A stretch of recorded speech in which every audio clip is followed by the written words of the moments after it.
मित्रांनो, एक गोष्ट नक्की सांगतो, सोशल मीडियावर आपला माइंडसेट कसा चालतो हे नक्की सांगतो. ज्या गोष्टी आपण बघतो, ज्या गोष्टींना आपण फॉलो करतो, त्या प्रकारे सोशल मीडियावर आपला माइंडसेट चालू राहतो. म्हणून माझ्या सोशल मीडियावरील सर्व मित्रपरिवारांना एकच विनंती करतो की सोशल मीडियावर होईल तेवढं चांगल्या गोष्टींना फॉलो करा.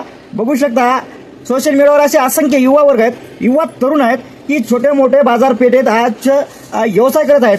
कोणी पाणीपुरीचा स्टॉल लावत आहे, कोणी भेळपुरी लावत आहे, कोणी पालेभाज्या विक्री करत आहेत.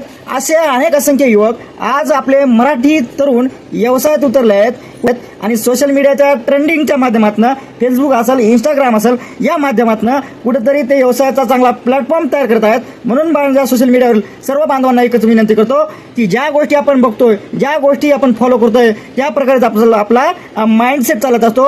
म्हणून माझ्या सर्व मित्रपरिवारांना एकच विनंती करतो की अशा छोट्या व्यावसायिक बांधवांना नक्की फॉलो करा, त्यांचे रील्स बघा, त्यांचे कष्ट बघा आणि नक्कीच तुमच्यात सुद्धा ही प्रेरणा जागृत होईल की आपणही काहीतरी छोटा मोठा व्यवसाय उद्योग निवडला पाहिजे आणि आपण व्यवसायाच्या प्रवाहात आलं पाहिजे. त्या प्रकारे आपला माइंडसेट चालत असतो. मित्रांनो, हे 100% खरं आहे. ज्या प्रकारे आपण सोशल मीडियावर काही बघतो, काही वाचतो आणि कोणत्या गोष्टी फॉलो करतो, त्याच प्रकारे आपला सोशल मीडियावर आपला माइंडसेट चालत असतो. म्हणून चांगल्या कामांना नक्की फॉलो करा आणि ही रील प्रत्येकापर्यंत शेअर करा, जेणेकरून चांगल्या कामांना नक्की आपले सोशल मीडियावरील सर्व सोशल प्रेमी प्राधान्य देतील. तुर्तास थांबतो. जय हिंद, जय महाराष्ट्र.